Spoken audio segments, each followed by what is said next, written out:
अक्षस्रगपरशृङ्गदेषु कुलशं पद्मं धनुष्कुण्डिकां दण्डं शक्तिमशं च चर्मजलजं घण्टां सुराभाजनं शूलं पाशसुदर्शने च ददति हस्तैः प्रसन्नाननां सेवे सैरिव मर्दनीमिः महां लक्ष्मीं सरोजस्थिताम्। नमस्कार, स्वागत है आपका आचार्यवाणी में। मैं आचार्य डॉक्टर विक्रमादित्य आपके साथ हूँ और आज का विषय हमारा है मीन राशि। मीन राशि वालों के लिए ग्रह नक्षत्रों का योग किस प्रकार का बना हुआ है अब आपको समझ लेना चाहिए। 27 तारीख रविवार का अवसर एकादशी है और रमा एकादशी का सुंदर योग बन रहा है और भगवान विष्णु की सुंदर उपासना का समय चल रहा है। ग्रह नक्षत्रों के दृष्टिकोण से बहुत ज़रूरी है सूरज की थोड़ा सा अपनी उष्णा शक्ति को अपने अंदर लेने का। सूर्य इन दिनों आपके आरोग्यता के मालिक हैं, वो कमज़ोर चल रहे हैं। थोड़ा सा सूर्य की रोशनी में जाकर उनका तेज का ध्यान करते हुए, उनको अर्घ्य देते हुए उनको ध्यान करने का प्रयास करें। वो आपकी प्रवृत्ति को बदलेंगे, थोड़ा सा विचार बदलेंगे और आरोग्यता भी देने का योग बना सकते हैं। इसका अवश्य करने का प्रयास करें। देखिए, एक बात और ध्यान रखें, अश्लेषा और मघा नक्षत्र का योग है 26 और 27 तारीख को। इस दिन कोई जातक जन्म ले रहा हो तो उसकी मूल शांति अवश्य कराइएगा। 27 दिन तक मूल मंत्र की शांति से 1000 मंत्र नित्य प्रति 27,000 जप कर लेने से मूल शांति हो जाती है। और जिन लोगों ने मूल शांति बाल्यकाल में नहीं हुई है, जिनकी और इन्हीं नक्षत्रों में पैदा हुए थे, तो इन जब भी हर महीने ये 27 नक्षत्र घूम के आते हैं, तो जब नक्षत्र आए तो उस दिन अवश्य किसी योग्य ब्राह्मणों के द्वारा करा लीजिए, उससे अनिष्ट दूर हो जाते हैं। नहीं तो अननेसेसरी के हिंड्रेंसेस, रुकावटें, पता नहीं कहाँ से कौन कौन सी समस्याएं उनके और उनके परिवार में आती रहती हैं। ये बात लोगों को पता नहीं चलती है और फिर अनेक प्रकार के उपाय, फालतू के संसारी उपायों में फंसे रहते हैं लोग। 28 तारीख सोमवार का अवसर एकादशी और द्वादशी का योग। थोड़ी एकादशी जो है बढ़ गई हैं और उसमें द्वादशी के साथ युक्त हो गई हैं, तो वैष्णवों के लिए तो बड़ा सुंदर रमा एकादशी का योग बन गया है। आनंद भाव से भगवान की उपासना करने से समस्त कष्ट कल्याण करने के योग बन सकते हैं और वही आरोग्यता देंगे। हो सके तो कोशिश ये करें, आरोग्यता प्राप्त स्वास्थ्य के लिए थोड़ा समय भारी है, भगवान विष्णु का सुंदर पूजन कर उनका चरणामृत ग्रहण करें। देखिए, कृपा होगी, कष्ट दूर होने के योग बनेंगे। और आगे ग्रह परिवर्तन की तरफ जा रहे हैं, गज केसरी योग का निर्माण कर रहे हैं, वो भी आप समझ लीजिए कैसे रहेगा आपके लिए। 29 तारीख का दिन मंगलवार का अवसर, द्वादशी तिथि, चंद्रमा परिवर्तन कर जहाँ चले गए हैं वो आपके लिए बहुत सुंदर योग बना रहे हैं। ये दिवाली आपके लिए शुभ करा सकती है जिस प्रकार का योग लेकर आ रही है। बस थोड़ी सी हिम्मत करनी पड़ेगी, विचार पॉजिटिव करने पड़ेंगे और बिल्कुल आप चलेंगे तो थोड़ा ध्यान रखते हुए कार्य करके हिम्मत नई जागने के योग बनते दिखाई दे रहे हैं, आगे बढ़ने के योग बन सकते हैं। गोवत्स द्वादशी है, मंगल चल रहे हैं खराब। क्या करना है आपको, थोड़ा गुड़ ले जाएं, अपने हाथ से गाय के बछड़े को खिला दें किसी गौशाला में जाकर, और ये अच्छा उपाय रहेगा, मंगल को शक्ति देने वाला उपाय रहेगा। और साथ साथ प्रदोष भी है, इससे भौम प्रदोष, मंगल के नेगेटिव प्रभाव को ठीक करने के लिए शाम के समय भगवान शंकर का अभिषेक यदि इच्छू रस से, गन्ने के रस से करेंगे तो बहुत अच्छा रहेगा। इस दिन बुध भी परिवर्तन का योग बना रहे हैं और बुध भाग्य में जाकर शुक्र के साथ विराजमान हो जाएंगे। ये आपके लिए अच्छा रहेगा। ये बुध का परिवर्तन आपके लिए शुभ योग बनाते रास्ता बनाएगा। यमदीप दान भी इस दिन किया जाता है यमराज के निमित्त, खासतौर पे धन त्रयोदशी की, क्योंकि त्रयोदशी शाम को आ गई है तो दीपावली का महापर्व आरंभ हो रहा है इसी योग के साथ साथ। कहा जाता है कि एक ऐसा उपाय है जो स्कंद पुराण में वर्णित किया गया है, यदि इसको कर लिया जाए तो कैसी भी अलाएं बलाएं, आपके जो नज़र इत्यादि पूरे वर्ष में आपको लगी है, उससे हटकर बिल्कुल ऐसा शरीर बन जाएगा कि आप निर्मल हो जाएंगे। और 1 वर्ष के लिए उस उपाय को कर एक दीपदान, यमदीप दान, और उसके बाद अगले दिन सुबह जो प्रयोग किया जाता है वो हम आखिरी में पूरी तरह से बताएंगे आपको। स्कंद पुराण का जो वर्णन लिखा है कार्यक्रम के बाद में, यहाँ तो अभी फलादेश बता रहे हैं, तो कम से कम इस दिन एक बात ध्यान रखिएगा, शाम के समय दक्षिण दिशा की तरफ एक अन्न की ढेरी लगाकर आपने विशेष तौर पर क्या करना है कि वो एक दीपक दक्षिण की तरह अवश्य ओम यमाय नमः इस मंत्र का जप करते हुए प्रज्वलित कर दीजिए यमराज के निमित्त। अपने पितरों से प्रार्थना करें ये उनका हाथ में लेकर कि हे महाराज, हम पितृगण हम यहाँ संतुष्ट हैं और आपके निमित्त जो कार्य, उनके निमित्त तर्पण भी अवश्य करना चाहिए। अगले दिन चतुर्दशी के दिन ये उपाय किया जाता है जो हम आपको बताएंगे अभी। वो करने से कहा जाता है समस्त कष्ट निवारण हो जाते हैं। 30 तारीख का दिन बुधवार का दिन धन त्रयोदशी का दिन है, क्योंकि त्रयोदशी का पहले दिन बन चुकी है छोटा सा प्रयोग करके।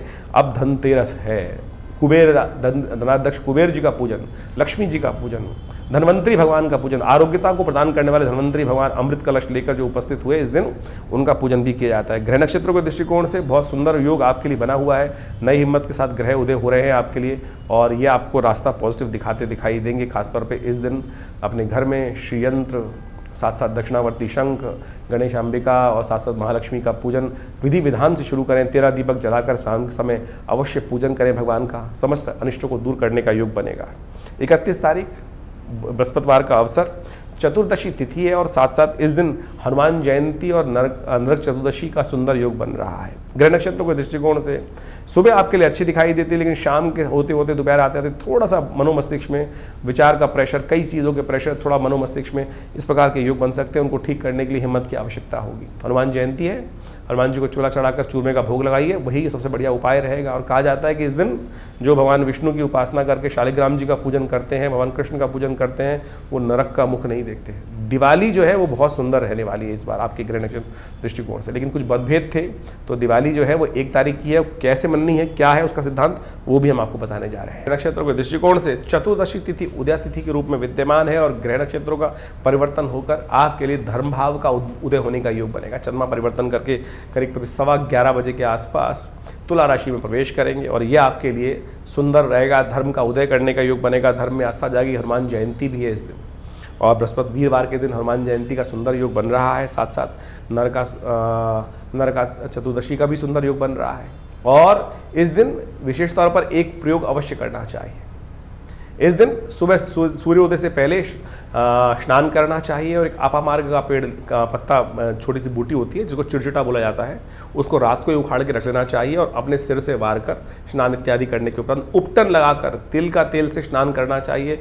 यम के निमित्त जो विशेष तौर पर 14 मंत्रों के द्वारा तर्पण करने का विधि है वो अवश्य करना चाहिए स्नान के उपरांत। और उसके बाद यम के पुत्रों के निमित्त 2 दीपक घर के बाहर जलाने चाहिए और उसके बाद यम का पूजन करने के बाद फिर भगवान हनुमान जी की उपासना करनी चाहिए और साथ साथ भगवान विष्णु की उपासना करनी चाहिए। ये सब शास्त्र में वर्णित उपाय है और दीपावली के संबंध में भी बता देते हैं। वैसे तो हम दीपावली के संबंध में बहुत सारी भ्रांति इस समय में उत्पन्न हो रही है कि दिवाली कब मनाई जाए। दीपावली का सुंदर पर्व 1 तारीख का रहेगा। दीपावली का सुंदर पर्व 1 तारीख का शास्त्र के दृष्टिकोण से रहना चाहिए। दीपावली के संबंध में आजकल बहुत सारे वीडियोस में लोगों ने कुछ भ्रांति उत्पन्न करने का प्रयास किया है। कहा गया है कि दीपावली जो है वो रात्रि में अमावस्या होनी चाहिए तब दीपावली मनाई जाती है। और इस बार हो क्या रहा है, ग्रह नक्षत्रों के दृष्टिकोण से हमें समझना चाहिए कि जो ग्रह नक्षत्रों का योग जो है, अमावस्या जो है वो विशेष तौर पर 1 तारीख की हम गणना करें तो शाम को करीब 6:15 बजे के आसपास तक है और दिल्ली में हम सूर्यास्त की बात कर रहे हैं तो करीब सूर्यास्त जो हो रहे हैं 5:30 बजे के आसपास हो रहे हैं। तो ऐसे में प्रदोष काल में सुंदर, शास्त्र कहता है कि प्रदोष काल में यदि अमावस्या मिल जाए तो वही श्रेष्ठ काल है भगवती महालक्ष्मी का पूजन करने के लिए। जो लोग भ्रांति उत्पन्न करने का प्रयास करें रात्रि में, प्रदोष काल रात्रि ही का ही प्रथम पहर मान लिया जाता है, तो उसमें रात्रि में अमावस्या मिल रही है, उदय तिथि अमावस्या मिल रही है, तो औचित्य ही नहीं है कि आप 31 तारीख को दीपावली मनाएं। ऐसा कोई शास्त्र में वर्णन नहीं है। कुछ लोग भ्रांति उत्पन्न करने का प्रयास कर रहे हैं और वो कह रहे हैं प्रदोष काल में उस दिन पहले ही मिल जाएगा। उदय तिथि मिल रही है और प्रदोष काल में जा रही है 1 तारीख को अमावस्या, तो फिर किस बात का। स्वाति नक्षत्र भी जो विद्यमान है वो रात्रि में मिल रहा है, तो फिर क्यों विशेष तौर पर हम भ्रांति में फंसे। कुछ लोग तथाकथित तौर पर ज्योतिष को गलत रूप से उपस्थित करने का प्रयास कर रहे हैं। शास्त्र में वर्णित है प्रदोष काल में जिस दिन अमावस्या शुद्ध रूप से विद्यमान है और धर्म सिंधु, निर्णय सिंधु इत्यादि में इस बात को प्रतिपादित किया गया है, तो आप इस बात का ध्यान रखते हुए कार्य करें। कुछ लोग जबरदस्ती धर्म के प्रति भ्रम उत्पन्न करने का प्रयास करते हैं। 1 तारीख को ही दीपावली का सुंदर पर्व रहेगा, उसको इसी प्रकार से मनाने का प्रयास करेंगे तो बहुत सुंदर रहेगा। महालक्ष्मी की सुंदर पूजन 1 तारीख को ही। तो अभी आपने दिन पर दिन किस प्रकार के ग्रह योग बनेंगे उसको समझा। अब ये समझ लीजिए कार्तिक का महीना यह बड़ा अद्भुत महीना है। कार्तिक के महीने में कहा जाता है भगवान विष्णु के निमित्त जो अनेक आराधनाएं की जाती हैं वो समस्त प्रकार के कार्तिक महात्म्य में बताया गया है, समस्त प्रकार के मनोरथों को सिद्ध करती हैं। कार्तिक का महीना उत्सवों का महीना है और देवउठनी एकादशी भी इसी महीने में आती है, तो इसलिए इस पूरे मास में भगवान विष्णु की यथाशक्ति पूजन करने का हमें प्रयास करना चाहिए। दिवाली, अनेक प्रकार के उत्सव वो सब इसके अंदर आ ही रहे हैं। अहोई अष्टमी, करवा चौथ, ये सब के सब इसमें आए। अभी आपने सब इसके बारे में महत्व सुना। अभी आने वाले समय में विशेष तौर पर देवउठनी एकादशी, तुलसी पूजन, समस्त प्रकार के अद्भुत उत्सव इसमें आएंगे। देव दिवाली का भी सुंदर उत्सव भी इसी कार्तिक के महीने में आता है। तो ये कार्तिक के महीने में श्रद्धा के साथ भगवान विष्णु की पूजन, साथ साथ महालक्ष्मी के पूजन करने का जो शास्त्र में विधान है, ये छोटी छोटी परिपाटियाँ नहीं है, ये वास्तविक तौर पे हमारे जीवन से कष्टों को दूर करने के लिए अद्भुत जो मुहूर्त है इसका हमको उपयोग करने का प्रयास करना चाहिए। हमने सिलसिलेवार तरीके से आपको समस्त दिनों के उत्सवों के संबंध में जो भ्रांतियाँ वो भी बताई, आपके भविष्य में किस प्रकार के सुंदर योग बन रहे हैं वो भी आपको समझना चाहिए। और ज्योतिष विज्ञान के माध्यम से इन समस्त सूत्रों को यदि समझकर आप जीवन में उतारने का प्रयास करें। देखिए आजकल ज्योतिष जो है ना वो वास्तविक तौर पर केवल शुष्क ज्योतिष लोगों को करने का प्रयास किया जा रहा है, आध्यात्म के साथ जोड़ा ही नहीं जा रहा है। वैदिक ज्योतिष, आपने कॉन्सेप्ट सुना होगा वैदिक ज्योतिष का। वैदिक ज्योतिष को वास्तविक तौर पर पुरानी कथाओं के माध्यम से ही समझाया गया है और हर चीज को, हर सूत्र को हमारी भारतीय संस्कृति में कथा के साथ जोड़ दिया गया है। उस कथा का आदि भौतिक आदि दैविक अर्थ भी होता है। यदि उन अर्थों को समझकर आप उन सूत्रों को समझ लें कि किस प्रकार से हमें कौन कौन से उपाय कर लेने चाहिए जो हमारे जीवन में कष्टों का निवारण करें, वही इस ज्योतिष का उद्देश्य है। और उन समस्त सिद्धांतों को ही हम इस कार्यक्रम के माध्यम से आपके समक्ष रखने का प्रयास करते हैं। तो जो उपाय हमने बताए, चाहे वो दिवाली के उपाय हों, चाहे वो धनतेरस के उपाय हों, और धनतेरस के दिन विशेष तौर पर शास्त्र के दृष्टिकोण से जो हमने आपको बताया कि यमदीप दान का एक मुहूर्त बताया था आपको। दिवाली का ही मेन उत्सव है, उसको अच्छे समझ लें कि किस प्रकार की हमारे यहाँ दिवाली 1 दिन की या 2 दिन की दिवाली नहीं होती। आमतौर पे क्या होता है, छोटी दिवाली बड़ी दिवाली एक भ्रांति के रूप में लोगों के मनो मस्तिष्क में आ जाती है, लेकिन दिवाली भारतीय संस्कृति में 5 दिन की मनाई जाती है, जो धनतेरस से आरंभ होती है और विशेष तौर पर जाती है भैया दूज तक। ये दिवाली का महापर्व है और दिवाली का महापर्व जो है मृत्यु के देवता से आरंभ होकर मृत्यु के देवता पे ही समाप्त होता है। धनतेरस के दिन यमदीप दान, यम पूजन करने का नियम बताया जाता है और अंतिम में यम द्वितीया के साथ ये मुहूर्त आरंभ होता है। यानी भारतीय संस्कृति में इस बात को समझें कि किसी भी चीज का भय नहीं है।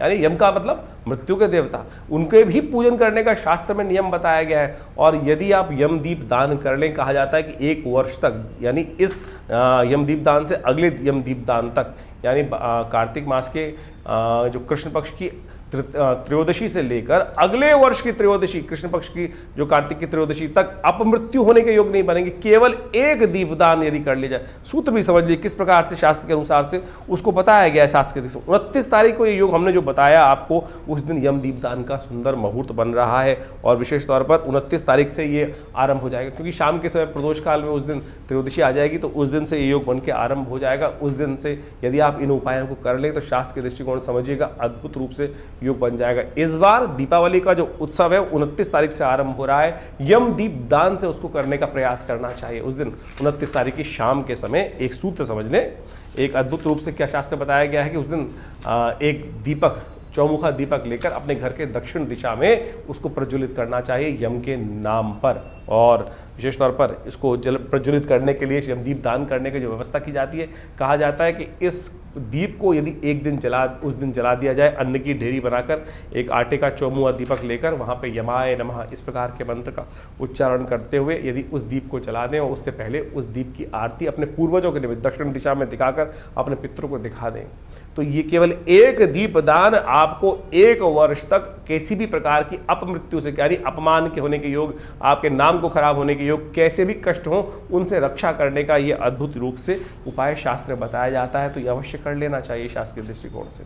और इसके बाद अगले दिन धन्वंतरी भगवान का सुंदर पूजन रहेगा, जो 30 तारीख को रहेगा बुधवार के दिन। जिस प्रकार से हमने आपको बताया भगवान धन्वंतरी कौन? आमतौर पे लोग इस उत्सव को कटोरी लाने का या बर्तन लाने का उत्सव मना लिया है। धन्वंतरी वास्तविक तौर पे अमृत कलश लेकर जो उपस्थित हुए उस सागर मंथन से वो देवता माने जाते हैं। धन्वंतरी आयुर के देवता है, अमृत को प्राप्त कराने वाले देवता है, उनका पूजन करने का शास्त्र में विधान है। और वास्तविक तौर पर यदि उनका पूजन रूप से किया जाता है, नहीं तो आज की तारीख में, पुराने ज़माने में धन का जो वास होता था वो बर्तनों में होता था, क्योंकि वो वास जो बर्तनों में होता है वो विशेष तौर पर या तो हमारे चांदी के बर्तन होते थे या विभिन्न समृद्धि के बर्तन होते थे। आज की तारीख में तो लोहे के बर्तन हैं। यदि उनको घर ला रहे हैं तो शनि को घर लाने का प्रयास कर रहे हैं।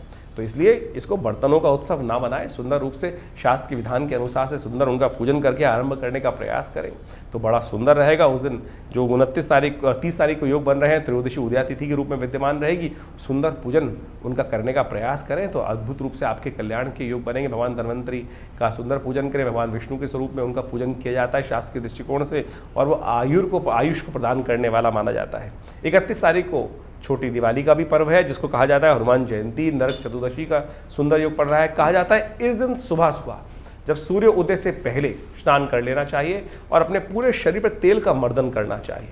तिल के तेल का मर्दन करना शास्त्र में बताया गया है। और एक अपामार्ग का पेड़ होता है, कहा जाता है कि इस अपामार्ग के पेड़ को अपने सिर पे से वार कर रख देना चाहिए एक तरफ, जिससे नजर बजर अलाय वलाय सब निकल जाए। और सूर्योदय से पहले इस प्रोसेस को करने का नियम शास्त्र में बताया गया है। और उसके साथ साथ जैसे ही सूर्योदय से पहले स्नान करने के उपरांत अपने घर के बाहर मुख्य दरवाजों पर 2 दीपक, जिनको यमराज के रूप में ही उपस्थित किया जाता है, 2 श्वानों के रूप में उनको 2 दीपक वहां जला दी जाते हैं और उनको जला के रख देना चाहिए। उनका पूजन, ये पूरा यमदीप दान होगा इस बार, क्योंकि यमदीप दान एक दिन पहले पड़ रहा है, लेकिन आमतौर पर यदि त्रयोदशी पूरी रात प्रदोष काल तक विद्यमान होती है तो शाम को यमदीप दान किया जाता है, लेकिन ये यमदीप दान जो है वो एक दिन पहले इस बार हो गया है। तो इसका जो 31 तारीख को सुबह सूर्योदय से पहले इस प्रोसेस को पूरा किया जाएगा। और कहा जाता है इस प्रोसेस को यदि पूरा कर लिया जाए तो समस्त प्रकार के कष्टों का निवारण करने का योग बनता है। इसके साथ साथ हनुमान जयंती मध्य पर्व में आएगी। दोपहर के समय सुंदर रूप से हनुमान जी का सुंदर चूरमा बनाकर घर में भोग लगाएं उसके बाद, और उनका पूजन करें बड़े आनंद के साथ। और साथ साथ नरक का भी संहार भगवान कृष्ण ने इसी दिन किया था, तो उनके निमित्त विशेष तौर पर सुंदर पूजन करने का, शाम को शालिग्राम भगवान का पूजन करते हुए कार्य किया जाना चाहिए। और इस दिन अभ्यंगम का भी शास्त्र रूप 14 भी कहा जाता है। तो उपटन लगाकर, जो सुबह सुबह का प्रोसेस है कि जो तिल के तेल में उपटन लगाकर अपने पूरे शरीर पर मर्दन करना, उसके बाद यम के निमित्त तर्पण किया जाता है 14 मंत्रों से, जो दक्षिण की दिशा में बैठकर 14 मंत्रों के द्वारा तर्पण करने की शास्त्र में विधि बताई गई है।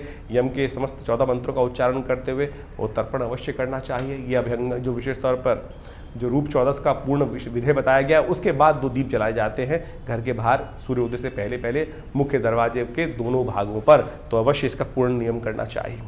और 1 तारीख को दिवाली का सुंदर पर्व रहेगा। ये दिवाली का पर्व बड़ा आनंददायक पर्व है, लेकिन कुछ लोगों ने भ्रांति उत्पन्न करने का प्रयास कर दिया है कि दिवाली कब मने, 31 तारीख को।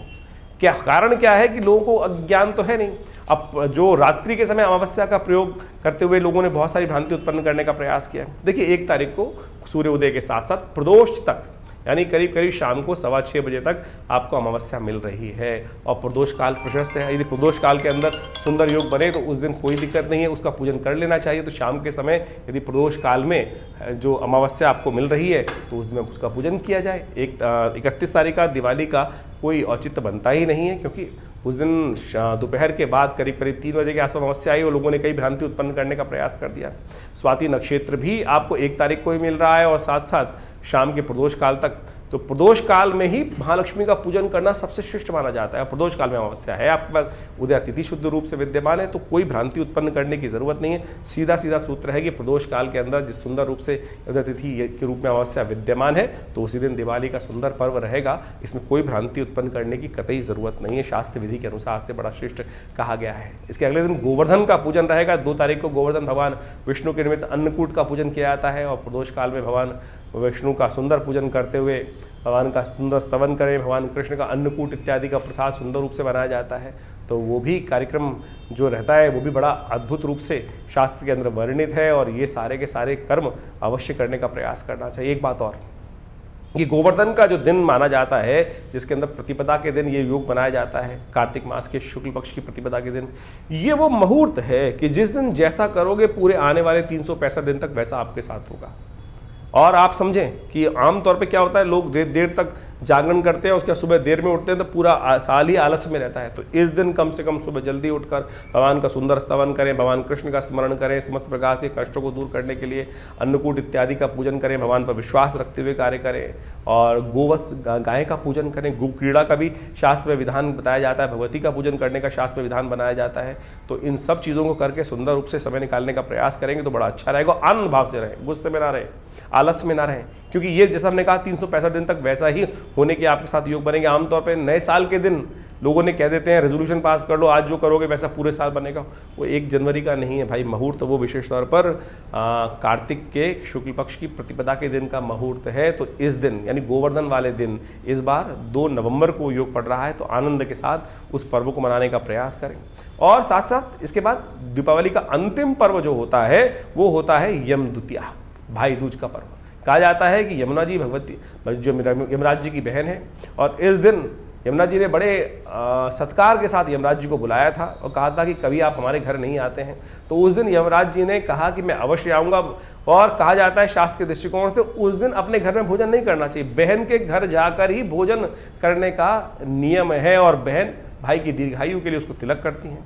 तो ये अवश्य नियम पालन करने का प्रयास करना चाहिए। भारतीय संस्कृति के अद्भुत पर्व हैं और इन सब मुहूर्तों के अंदर आपको कोशिश ये करनी चाहिए दीपावली पर्व के अंदर अपने घर में सिद्ध महालक्ष्मी का यंत्र स्थापित करें, साथ साथ दक्षिणावर्ती शंख स्थापित करने का प्रयास करें। यह महालक्ष्मी का साक्षात प्रतीक माना जाता है और महालक्ष्मी का साक्षात प्रतीक माना जाता है समस्त कष्टों को निवारण किया जाता है। जब दिवाली का पूजन करें आप, दिवाली के दिन, यानी जो इस बार दीपावली का जो 1 नवंबर को सुंदर पर्व पड़ रहा है, उस दिन पूजन के अंत में भगवती को कमल के पुष्पों की एक विशेष तौर पर शैया प्रदान की जाती है और पूजन के अंत में यदि कमल के पुष्प नहीं मिल रहे हैं तो मखानों को ले सकते हैं आप और मखानों को लेकर सुंदर तो एक प्लेट में रखकर उनके समक्ष उपस्थित करने का प्रयास करें। और महालक्ष्मी का पूजन विशेष तौर पर श्री सूक्त के मंत्रों से करेंगे तो बहुत श्रेष्ठ रहेगा। उस दिन यज्ञ इत्यादि करें, आनंद भाव से कार्य करने का प्रयास करें। ये एक सिद्ध मुहूर्त हैं ये सब के सब, तो अवश्य इन सब मुहूर्तों में सुंदर रूप से पूजन करते हुए कार्य करने का प्रयास करेंगे तो अद्भुत रूप से आपके जीवन में समस्त कष्टों का निवारण करने का योग बनेगा। सिद्ध महायंत्र, विशेष तौर पर महालक्ष्मी का सिद्ध यंत्र अवश्य स्थापित करना चाहिए महालक्ष्मी, और पूरे वर्ष उनकी पूजन करने की सुंदर व्यवस्था बनाने का प्रयास करना चाहिए और ये समस्त प्रकार के आपके अनिष्टों को दूर करने का योग बनाती हैं ये सारी चीज़ें। और शंख, दक्षिणावर्ती शंख इस दिन यदि घर में स्थापित करें तो कहा जाता है साक्षात महालक्ष्मी का प्रतीक माना जाते हैं ये सब निधियाँ। तो अवश्य शास्त्र के दृष्टिकोण से इन सुंदर मुहूर्तों का लाभ लेते हुए कार्य करने का प्रयास करें, बहुत आनंद रहेगा।